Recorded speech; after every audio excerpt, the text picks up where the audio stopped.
As of now po, lumalala po yung giyera ng Iran at saka ng Amerika. Ano?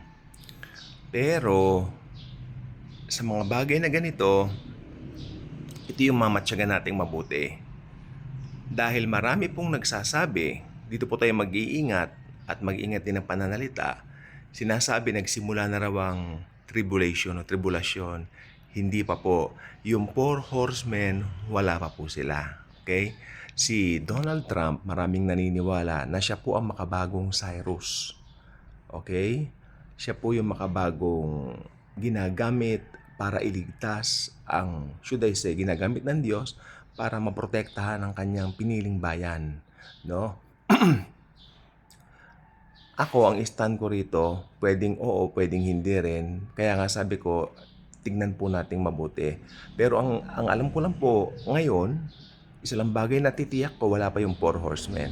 Wala pa po yung 4 na yan. Sapagkat yung 4 horsemen po, yan ang pagsisimula ng tribulation. Okay? So, bago magsimula kasi yan, meron pong event na magaganap sa church. Ito ay tinatawag na pagdagit. O sa ibang pananalita, the rapture of the church. Ito po ay talagang magaganap, mga kaibigan. Ito po ay hindi mapapasubalian na katotohanan ng banal na kasulatan. Okay? Magluwat o magtagal man ng kaonte, siyempre tayo, minsan meron tayong kaisipan na, Lord, sana ngayon na. Lalo na pag may mga problema tayo. Ito, aminin niyo po sa akin sa comment section. Pag may problema ka ba, gusto mo mag-rapture na? I mean, not just a problem. I'm not just throwing any problem, no? I'm not just talking about a little problem. I mean, isang situation na mahirap harapin sa buhay, kamo na lang po. Kasi masyado nang common yung paggamit ng salitang problema. I mean, if you have some situations in life that is, a little hard to face, di po ba? Parang dumarating, Lord, dumating ka na. Lord Jesus ka, Maranatha.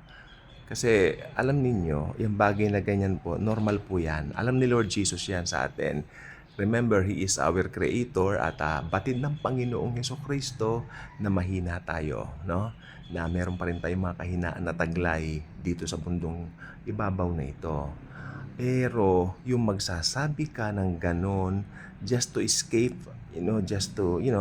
I mean, sana mapalitan yung ating kaisipan sapagkat alam po ba ninyo ang rapture ay napakagandang event, napakagandang pangyayari na kung masasaksihan mo to at naabutan ka pang buhay nito, napakapalad mo, no? Dahil papalitan ka na lang eh. Kasi wherein yung iba nababalitaan mo na mamatay, na-aksidente and all that in anything. Pero ikaw, kung naabutan mo yung rapture, papalitan ang katawan mo. The same glorified body the Lord have right now. Okay? At nung nabuhay ang Panginoong Jesus, di ba tumatagos siya sa mga nakapinid na pinto. Habang takot na takot ang mga disciples, the Lord Jesus came in. Sinabi niya, sumain niyo ang kapayapaan. Peace be with you. Kaya ako ay naniniwala, wala pa po yung 4 horsemen. Nandito pa rin po tayo sa church age at ang Lord Jesus nagbibigay ng pagkakataon doon sa mga taong hindi pa siya kilala na makilala po siya.